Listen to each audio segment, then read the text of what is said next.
Di video kali ini, aku akan menemani kalian dengan membawakan satu kisah kriminal yang hangat diperbincangkan.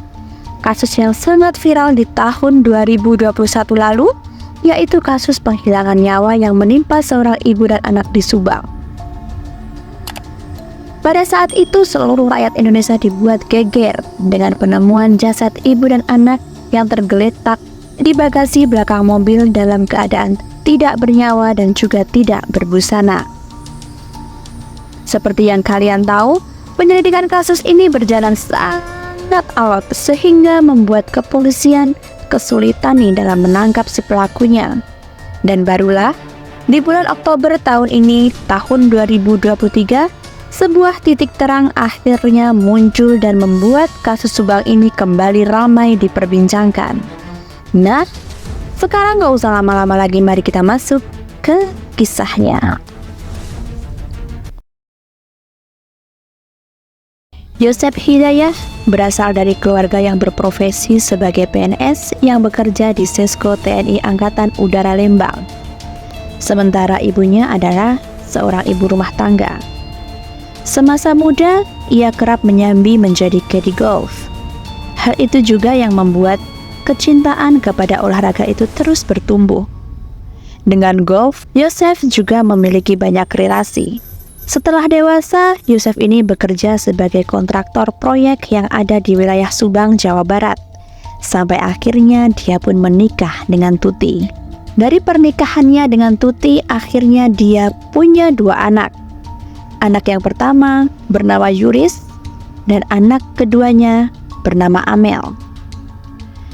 Tidak banyak informasi dari keluarga mereka, tapi yang jelas mereka ini dikenal sebagai keluarga yang memang cukup terpandang di tempat mereka tinggal, karena ternyata mereka ini adalah pemilik dan juga pengelola sebuah yayasan pendidikan yang membawahi SMP sampai SMK Nasional di Serang Panjang di Subang, Jawa Barat. Ya, banyak yang bilang kalau yayasan ini tuh didirikan oleh Yosef sang ayah. Dari berbagai sumber di internet juga banyak nih yang menyebutkan bahwa di yayasan itu Amel ini berperan sebagai sekretarisnya, Tuti sang ibu sebagai bendahara, Yoris anak tertua mereka sebagai ketua, dan Yosef ini adalah penanggung jawabnya. Jadi intinya, yang jelas semua anggota dalam keluarga ini tuh terlibat langsung dalam pengelolaan yayasan. Dan konon katanya, Yosef sang ayah ini tidak memiliki pekerjaan lain selain mengurus yayasan tersebut. Alhasil, satu-satunya pemasukan yang dia punya hanyalah bersumber dari yayasan itu. Tapi seiring berjalannya waktu, peran Yosef di sana tuh semakin berkurang gitu loh. Sekarang gantian Tuti dan anak-anak mereka yang mempunyai andil lebih banyak dalam mengurus yayasan. Hal inilah yang akhirnya membuat keluarga mereka pun mulai mengalami perpecahan. Katanya, kondisi keluarga mereka ini semakin tidak kondusif lagi. Pada tahun 2009 lalu, secara mengejutkan, Yosef sang ayah memutuskan buat menikah lagi dengan seorang janda bernama Mimin yang berusia 51 tahun.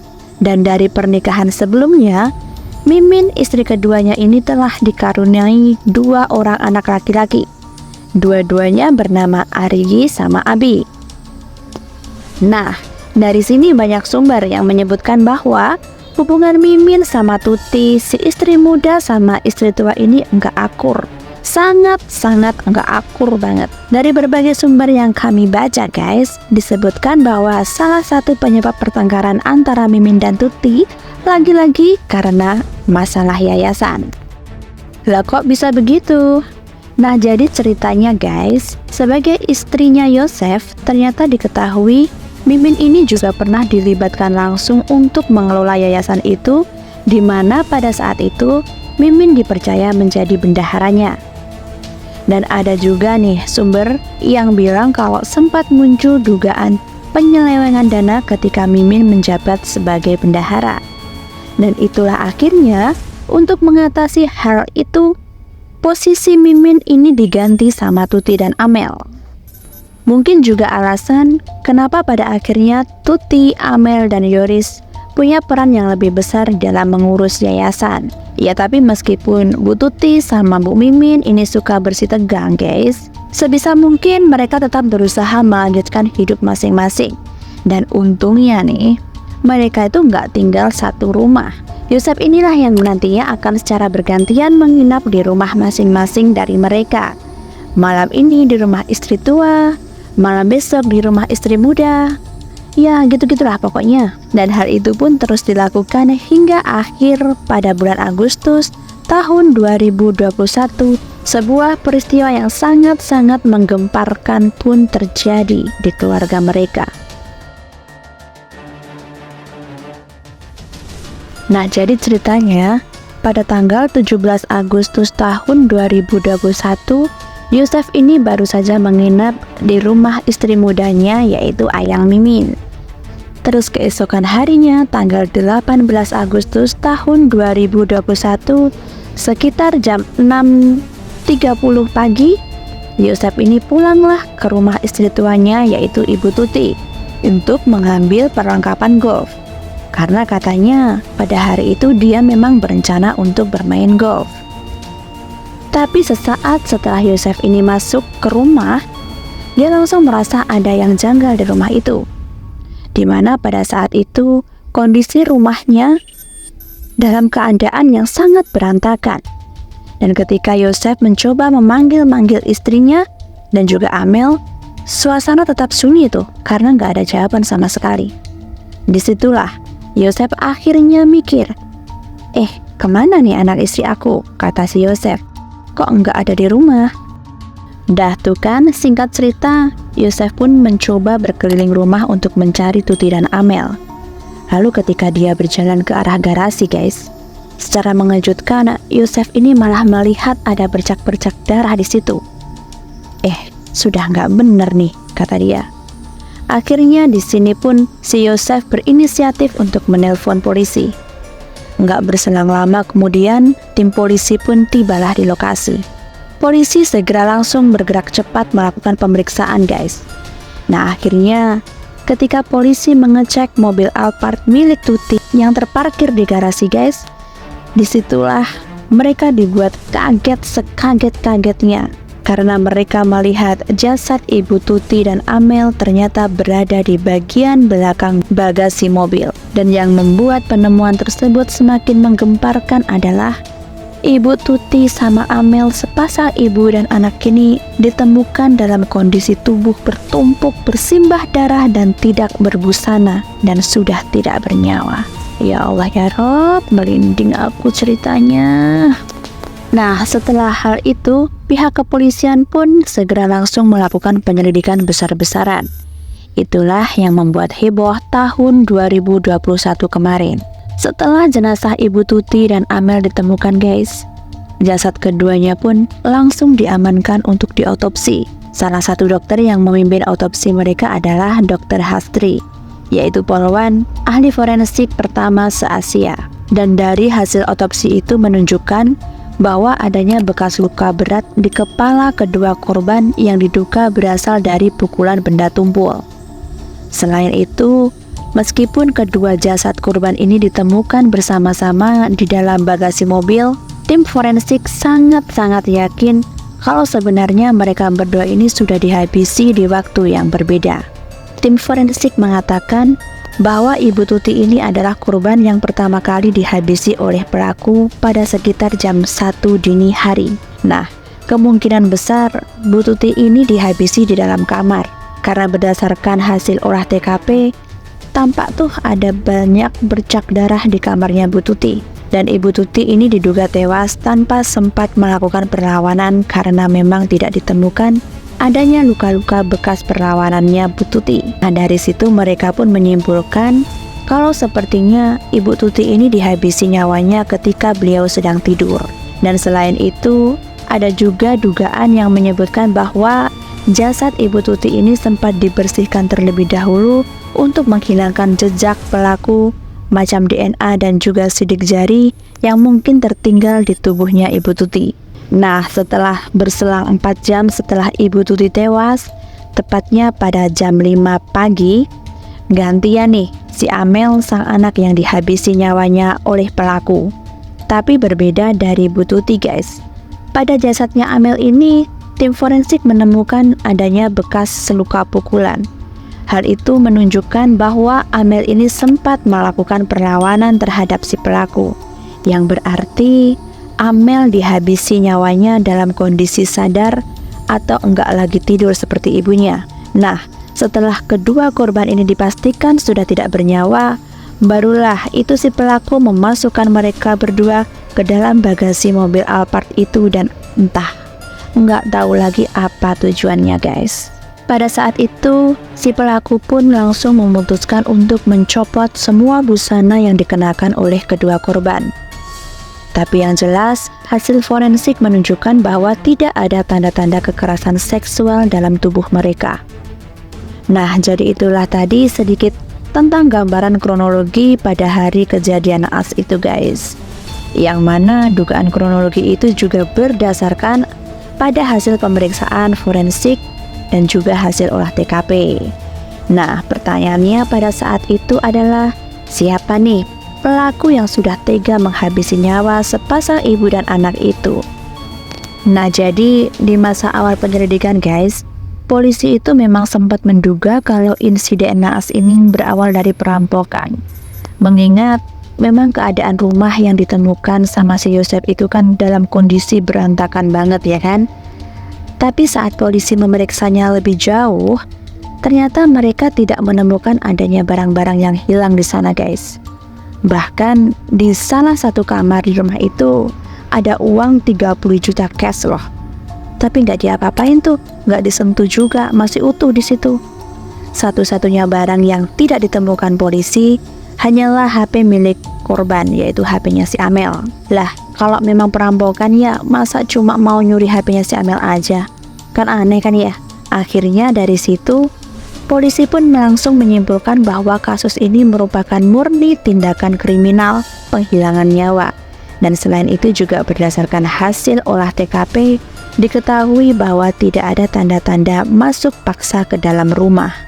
Dan fakta kalau jasad korban ini ditemukan di dalam mobil Alphard menunjukkan bahwa si pelaku ini kemungkinan adalah orang terdekat yang memang memiliki akses untuk masuk ke dalam rumah dan juga masuk ke dalam mobil dengan sangat mudah.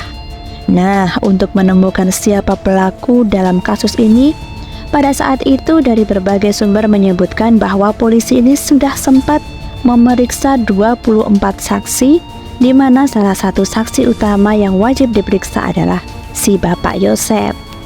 Yang konon katanya guys, Yosef ini diinterogasi selama 8 jam dan ditodong lebih dari 50 pertanyaan. Tapi setelah diinterogasi itu, polisi akhirnya menyatakan bahwa Yosef ini tidak terlibat dalam kasus ini. Kenapa? Karena katanya dia memiliki alibi yang sangat kuat, di mana di malam kejadian itu dia lagi nginep nih di rumah istri mudanya si Ayang Mimin. Polisi pun telah mengkonfirmasi hal itu dan juga menginterogasi Mimin beserta kedua anaknya waktu itu guys. Dan kesaksian mereka juga sinkron nih dengan apa yang disampaikan oleh Yosef tadi. Dan setelah interogasi itu, Yosef dinyatakan bersih. Polisi pun semakin memperluas lagi jangkauan penyelidikan mereka dengan menginterogasi tetangga-tetangga di sekitarnya. Di mana pada saat itu, salah satu tetangga yang merupakan seorang penjual gorengan memberikan kesaksian sama polisi. Dia bilang, di malam sebelum para korban ini tewas, Amel tuh sempat ke tempatnya. Dia beli gorengan jumlahnya banyak. Nah, kemungkinan pada saat itu Amel lagi ada tamu nih di rumahnya. Dan gak cuma satu orang, pasti banyak. Dia beliin gorengan saya. Mungkin tamunya itulah Pak pelakunya, kata penjual gorengan. Dan dari kesaksian si penjual gorengan ini ternyata sinkron guys dengan bukti yang memang polisi temukan di TKP. Di mana pada saat melakukan olah TKP, polisi berhasil menemukan ada jejak kaki dengan 2 ukuran yang berbeda. Disitulah polisi juga langsung curiga kalau pelaku ini pasti berjumlah lebih dari 1 orang. Ada lagi kesaksian lain, yaitu tetangga korban yang bernama Pak Ajat. Pak Ajat ini juga memberikan kesaksiannya kepada polisi, di mana Dia bilang di hari itu ketika korban ditemukan, sempat tuh dia lewat di depan rumah mereka waktu mau beli bubur sekitar jam 6 pagi gitu. Nah, pas dia lewat, dia melihat nih ada yang lagi memarkirkan mobil Alphard itu ke garasi. Tapi karena dia nggak naruh curiga apa-apa, jadi nggak begitu diperhatikan secara detail gitu siapa orangnya.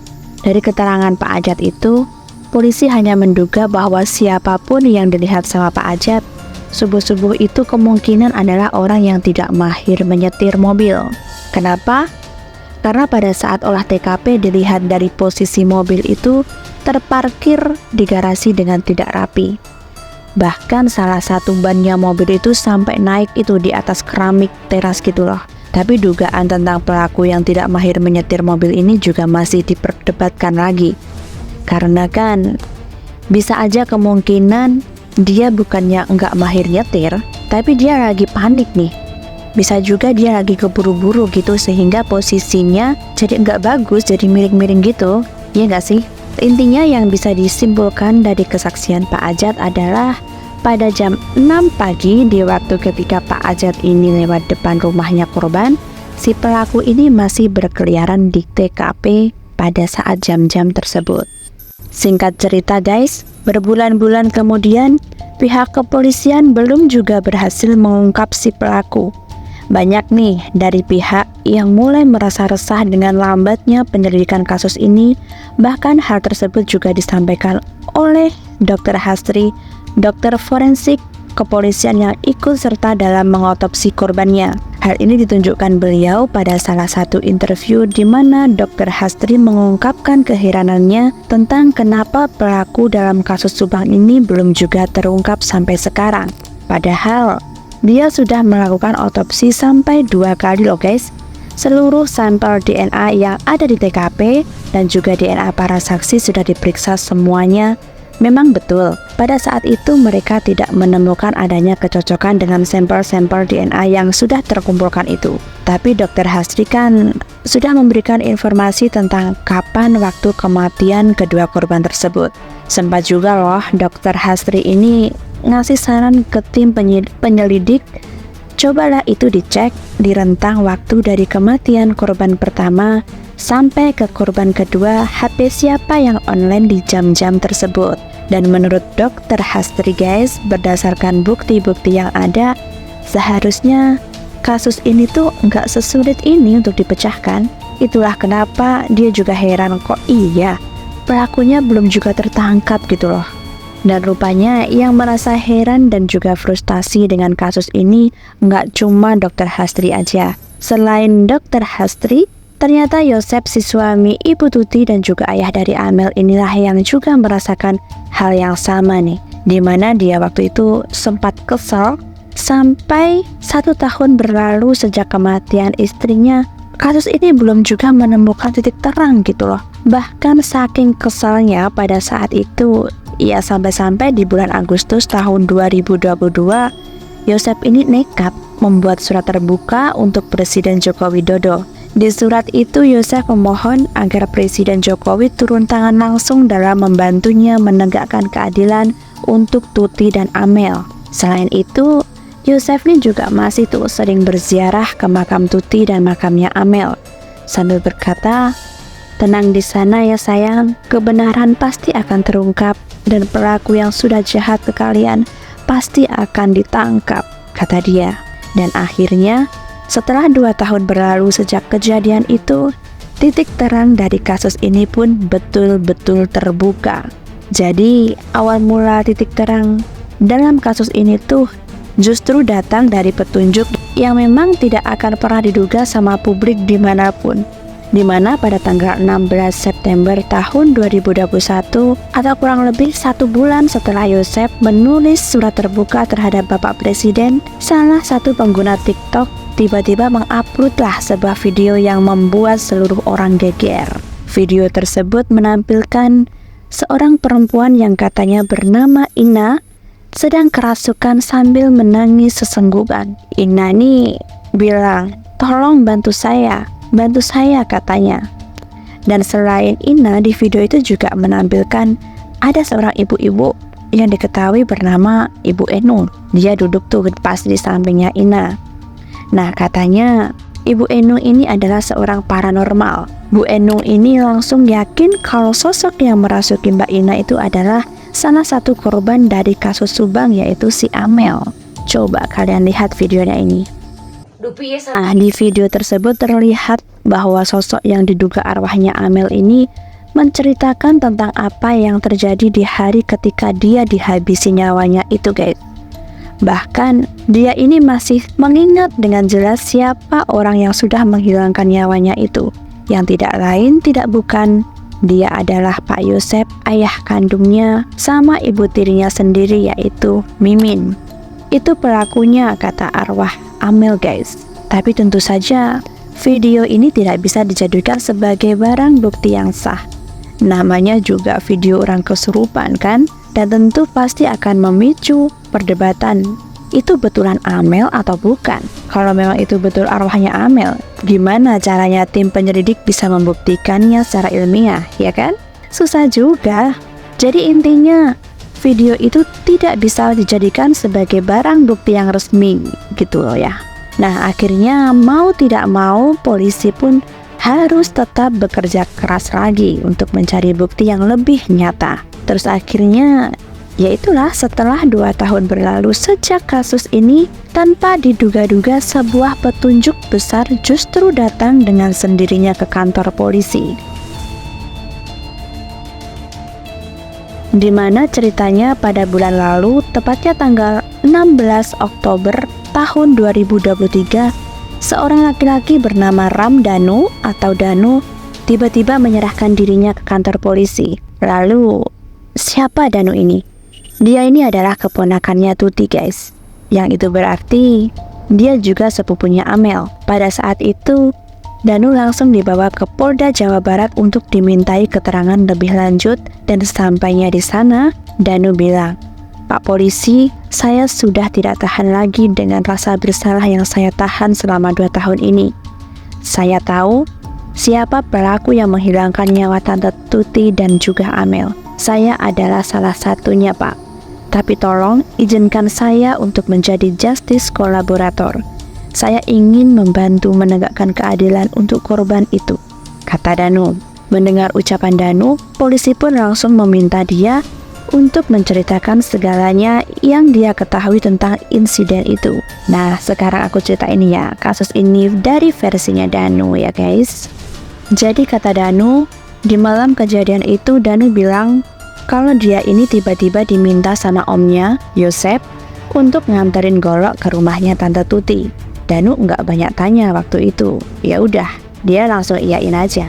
Nah, sesampainya di rumah Tante Tuti, guys, setelah dia menyerahkan golok itu, entah kenapa sama Yosef itu, Danu diminta untuk menunggu di garasi aja. Danu pun nurut-nurut aja. Duduklah dia di garasi itu sambil ngerokok. Nah iya, emang puntung rokoknya Danu waktu kejadian itu juga memang ditemukan di TKP. Dah pas lagi asik-asiknya ngerokok nih, tiba-tiba Danu dikejutkan dengan suara teriakan sepupunya si Amel dari dalam rumah. Nah, karena panik terjadi sesuatu di dalam, refleks, Danu pun langsung buka pintu rumah itu dan enggak dikunci rumahnya. Pas pintunya terbuka, disitulah Danu melihat kepalanya Amel ini lagi dijedot-jedotin ke tembok sama 2 saudara tirinya si Amel, anaknya si Mimin, yaitu Arigi sama Abi. Nggak sampai di situ aja, guys. Di sisi lain, Danu juga melihat Yosef sama Mimin ada di sana. Nggak cuma mereka berdua aja, ada Yosef sama Mimin, kata Danu. Nah, Danu yang sudah terlanjur melihat kejadian itu akhirnya mau nggak mau ikutlah terseret dia dalam kasus ini, guys. Awalnya cuma bawain golok, nggak tahu apa-apa nih. Saya dengar ada sepupu saya teriak. Saya buka, rupanya lagi digitukan. Nah, kayak gitu, kata Danu. Setelah proses eksekusi itu selesai, Yosef datang ke Danu. Disuruhnya Danu membersihkan bercak-bercak darah yang ada di TKP itu.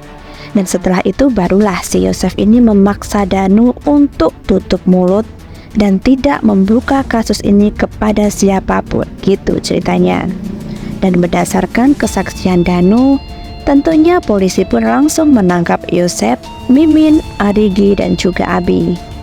Mereka langsung dibawa ke kantor polisi untuk dimintai keterangannya. Tapi sesampai di kantor polisi, ya begitulah. Mereka berempat nggak mau ngaku. Cuma Danu aja yang mau ngakuin perbuatannya, guys. Padahal, tanpa mereka sadari sebenarnya pada saat itu, polisi sudah memegang bukti kunci di mana polisi sudah menemukan adanya bercak darah di baju yang dikenakan oleh Yosef pada malam kejadian itu. Akhirnya, tidak berselang lama kemudian, polisi pun langsung menetapkan 5 orang tadi termasuk Danu sebagai tersangka dalam kasus ini. Tapi itulah, untuk motif kejahatannya masih dalam penyelidikan ya guys. Cuma usut punya usut nih katanya, motifnya adalah ya itu tadi, karena perebutan yayasan sekolah. Tapi benar atau tidaknya motif itu, kita tunggu aja update kasusnya yang terbaru ya guys.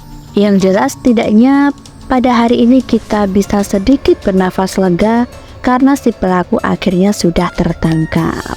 Oke guys, jadi itu tadi kasus penghilangan nyawa yang menimpa sepasang ibu dan anak yang ada di Subang. Kasus yang dulu sangat viral dan akhirnya sekarang ramai lagi setelah pelakunya berhasil ditangkap. Semoga proses hukum kasus ini berjalan dengan sangat lancar dan semoga pelaku mendapatkan hukuman yang setimpal dan juga semoga korban mendapatkan tempat terbaik di sisi Tuhan Yang Maha Esa. Amin ya Rob. Oke guys, jadi sekian dulu videonya. Terima kasih banyak yang sudah menonton. Kalau kalian suka video ini, klik tombol like dan subscribe-nya. Jangan lupa komen di bawah untuk ide dan saran-saran untuk video selanjutnya. See you next time. Wassalamualaikum warahmatullahi wabarakatuh. Bye.